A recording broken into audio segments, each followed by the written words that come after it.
Hi, I'm Alex Evanovich, and I wrote Keep a Chance and the Conundrum of Chaos. It is the first book in a series, so you're getting right in at the very beginning. You're not going to miss anything. And it's about a boy named Keeper who's trying out for his local chapter of the Evil Villains International League. If you've never heard of the Evil Villains International League, this is an organization that takes care of balancing out the good in the world, like the everyday good. So, for example, if you get a pepperoni pizza takeout and you get home, flip that lid and you find that it is covered in anchovies, that is probably the work of an evil villain. So I'm going to read to you a part from my book. It's not the very first part. It's not chapter 1, but I like it because you'll get to meet Keeper and you'll get to meet Toby, who is the other boy who's trying out for chapter 626 of the Evil Villains International League.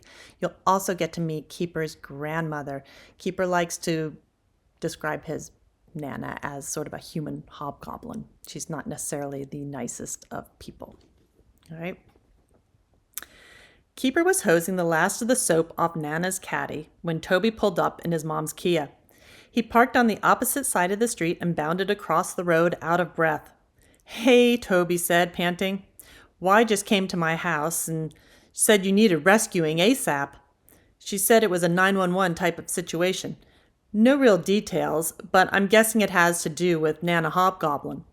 I thought, since it's spring break, you might want to come do an extended sleepover at my place." "Why was at your house?" Toby wiped some sweat from his forehead. "Yeah, it was awful. My mom got super excited that a girl came to see me. Totally embarrassing. Offered her chocolate milk and cupcakes and then started grilling her. Where did you meet my jelly bean? How long have you two known each other? Do you like Star Wars? What wizarding house are you in? Toby's a Hufflepuff." He shook his head, his eyes wide with the horror of the memory. It was essentially like one of those dreams where you show up to school naked. Keeper looked at Toby in disbelief. "Whoa, you're a Hufflepuff?" Toby held his arms out to the side, palms up. "Dude, look at me." "Nothing wrong with Hufflepuffs. Loyalty and compassion are hard to come by." "Thanks, Keeper. I appreciate that. They also have the badger." Keeper nodded. "Badgers are cool." Keeper and Toby both looked at Keeper's house. Nana's figure pulled away from a window and disappeared. "We need a plan," Keeper said. "What are your strengths?" "Hearing and sense of smell, and I could probably fear tinkle a little if I really had to." Keeper threw the hose nozzle he'd been holding onto the road verge. "That's it. Hearing and smelling are the last two things you want amplified around Nana. We're doomed." "When I'm really nervous, I can ramble on and on and on about total nonsense," Toby said. "That might work. Come on, you talk nonstop to Nana while I run upstairs and get my stuff. Don't let her get a word in, or you're done for." Toby trotted after Keeper. Wait, I need a subject. I can't go in cold turkey." Toby's eyes were scanning the house as if it had been moved to Peachmont from Amityville. "Something I can get really heated about." Keeper looked at Toby. What would Toby get heated up about? "Have you tried that new no-meat meat sandwich at the Sub-Hub?" Toby rolled his eyes. "Please, don't get me started." "Too late," Keeper said, opening the front door. "You can tell Nana all about it."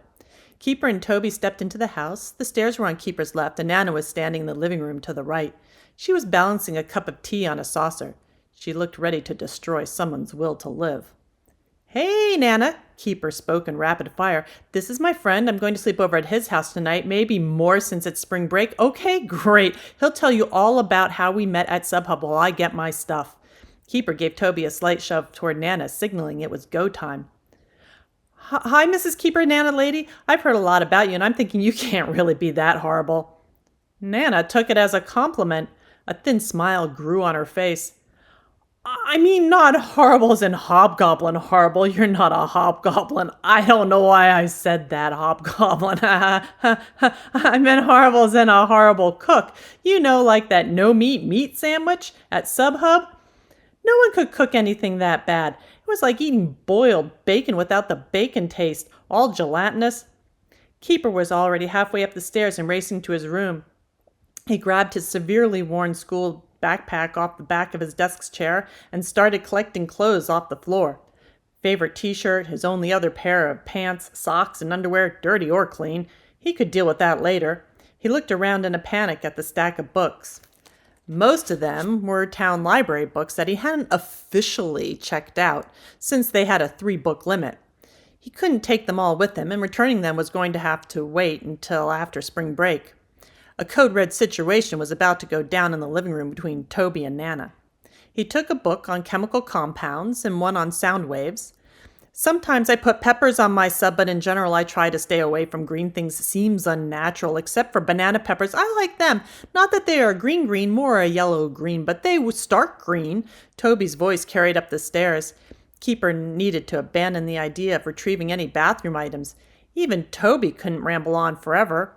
He zipped the bag closed, slung it over one shoulder, and tucked an ancient laptop under his other arm. Hopefully Toby had an extra toothbrush. Keeper flew down the stairs, 2 at a time. He grabbed hold of Toby's upper arm and sprinted for the door. "Okay, we're off, Nana. See you later. Bye." The front door slammed shut behind Keeper and Toby. Nana walked to the front window and watched the 2 boys sprint to the Kia, dive inside, and take off with skidding tires. She raised her teacup, took a sip, clanked the cup back down on the saucer, and swallowed. Just like his father. So that's Keeper Chance in the Conundrum of Chaos. I hope you've enjoyed it, and I hope you keep reading. And remember, if you're going to read, please read happy. Life's too short for anything else.